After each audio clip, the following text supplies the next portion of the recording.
பாய் பாய் சொல்லுங்க. Good morning. இல்லையா தங்கல நீங்கள் கூப்பிடுங்க. Come come. என்னது இது? ஓ இப்படி கம் கம்மா என்னான்னு கேளுங்க. ஏய் கேளுங்க.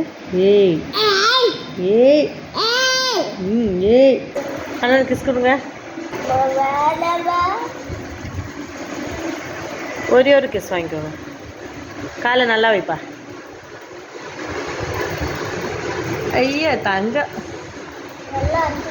சரி